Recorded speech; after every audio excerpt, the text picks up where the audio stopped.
C'est l'heure de la revue de la presse et des médias israéliens ce matin sur Studio Kalita, relayé sur les ondes des radios juives parisiennes. Nous commencerons cette revue de la presse israélienne par un titre politique et électoral qui ne nous est pas inconnu. Ce titre, on le trouve à la une du Israël Hayom et il nous indique que le Premier ministre a décidé de se mobiliser pour rassembler les diverses formations à droite du Likoud afin que cette fois, elles ne perdent pas le moindre mandat. Au sein du Likoud, on affirme qu'il n'est pas normal que des formations qui ont gaspillé 6 mandats lors des élections du 9 avril se présentent à nouveau seules, allusion à la nouvelle droite de Naftali Bennett et au parti Zehut de Moshe Feiglin. Il faut rappeler que le Premier ministre Binyamin Netanyahou avait déjà pris une initiative de ce type à l'approche des élections du 9 avril dernier. Mati Tourfeld, le commentateur politique du Israël Hayom, croit savoir, et il l'écrit dans son analyse ce matin, que désormais les opposants à une union de la droite vont être dans le collimateur du Premier ministre. Et celui qui refusera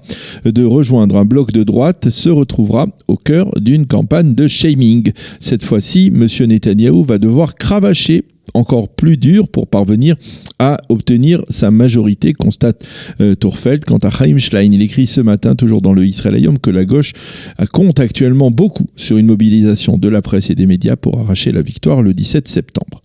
Le Yediot Aharonot, lui, nous indique que l'état-major de campagne de Bleu-Blanc a été formé hier et que l'on constate qu'il ne compte aucun membre du parti Yesh Atid, la formation politique de Yair Lapid. Et le quotidien nous confirme l'accord de fusion entre le foyer juif et l'Union nationale, mais cette fois sans Otzma Yehudit, le parti de la droite radicale, qui hier a lancé une campagne justement contre la droite sioniste religieuse, comme si ces messieurs n'avaient pas tiré les leçons de la division de la droite du 9 avril dernier. Le Maariv indique que Binyamin Netanyahou et Ehud Barak continuent à se chamailler sur les réseaux sociaux. Hier, Lieberman les a rejoints. Il s'en est pris à la fois au Likoud et à Bleu-Blanc.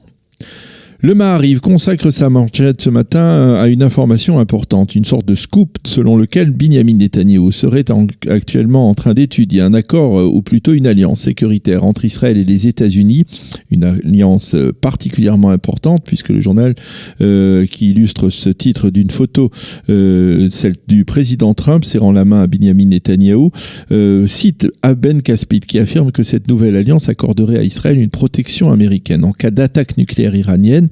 Il souligne également que la signature d'une telle alliance maintenant serait destinée en fait à renforcer le Premier ministre en perspective des prochaines élections, à lui accorder quelques cartouches électorales donc favorables. Certains responsables israéliens ont démenti formellement qu'en échange d'un tel accord, Israël puisse donner son feu vert automatique au plan de paix américain.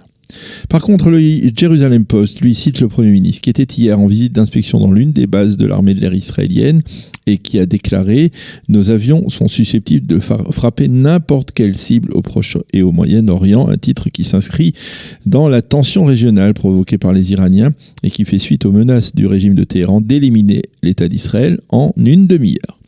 Le Maariv se fait aussi l'écho en première page des manœuvres militaires importantes effectuées hier par le Hamas dans la bande de Gaza. Selon d'autres journaux, il s'agirait même de manœuvres sans précédent de par leur ampleur, tandis que le Haaretz lui annonce en manchette qu'Israël a augmenté au cours des derniers jours le nombre de permis de travail accordés à des Palestiniens de Gaza pour travailler en Israël. Le chiffre est passé de 3 000 à 5 000, donc en quelques jours, et l'âge des Palestiniens qui ont reçu ce permis tant sollicité et qui sont qualifiés d'hommes d'affaires a été abaissé jusqu'à 25 ans. Ceci étant, le Israël Hayom poursuit sur sa lancée et son scoop sur la lancée de son scoop de hier sur un changement d'approche de la part de l'autorité palestinienne envers l'administration Trump. Les dirigeants palestiniens confirment bel et bien qu'une délégation palestinienne se rendra sous peu à Washington, mais ils tentent de minimiser son importance. L'un des proches d'Abou Mazen reconnaît que l'on envisage à Ramallah un réajustement dans les relations avec les États-Unis, mais que pour l'instant, il ne s'agit que de prospection. Revenons dans le Haaretz, qui se fait l'écho de la crise aiguë qui sévit au sein du ministère israélien des Affaires étrangères. En effet, après une nouvelle coupe budgétaire de quelques 350 millions de shekels, le ministère des Affaires étrangères n'a plus d'argent. Les diplomates israéliens en poste à l'étranger n'auraient même plus d'argent pour inviter des personnalités à un simple café. Le Israël Hayom reprend une révélation faite hier soir par l'une des chaînes de télévision israéliennes. Il s'avère que le Mossad et les services de renseignement militaire israéliens ont déjoué au cours des 3 dernières années une 50aine d'attentats terroristes à travers le monde, dont une douzaine sur le sol turc. Les services secrets israéliens auraient pour cela fourni aux autorités turques des informations précises sur l'imminence d'attentats, ce qui laisse supposer qu'il y a aujourd'hui encore une coopération sécuritaire entre Israël et la Turquie en dépit des relations très tendues entre Erdogan et le Premier ministre Benjamin Netanyahu.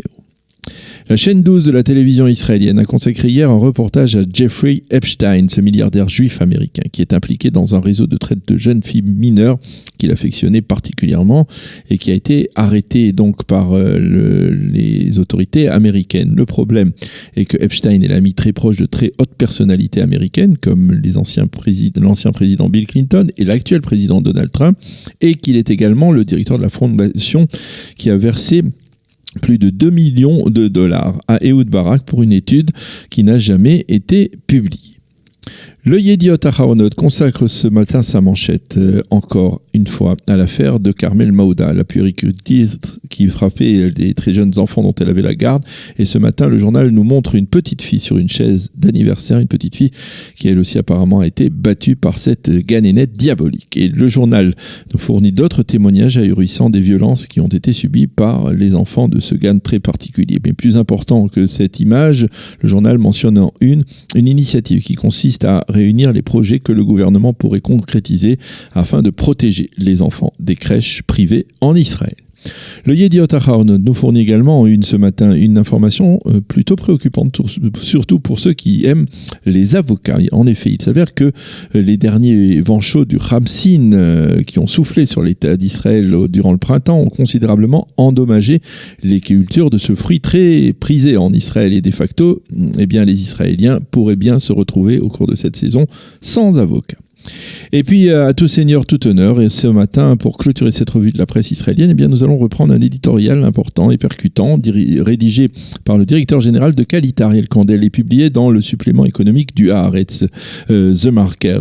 Dans cet éditorial, Ariel Kandel aborde l'aspect économique de l'Aliyah France, et il déplore que les autorités israéliennes ne comprennent pas qu'investir dans une meilleure intégration des Olim de France pourrait être bénéfique, certes, pour les Olim d'abord, mais bien plus encore pour la croissance économique de l'État d'Israël. Selon les données fournies donc par Ariel Kandel, l'apport des Olim de France pourrait être l'apport des Olim de France à l'État d'Israël pourrait atteindre pour le produit national brut de l'État d'Israël quelques 5 milliards de shekels, et donc il déplore que les autorités israéliennes ne fassent pas plus, par exemple pour obtenir des équivalences de diplômes, en particulier par exemple pour les infirmiers et infirmières qui ont des difficultés très objectives à obtenir des équivalences de diplômes pour exercer leur métier en Israël. Un éditorial, on va dire, à la fois plein d'espoir et positif, mais également qui est le reflet d'une cruelle déception quant à l'attitude des autorités israéliennes envers l'Aliyah de France et l'intégration de ces Olim de France. Voilà donc pour cette revue de la presse israélienne et des médias sur Studio Qualita ce matin.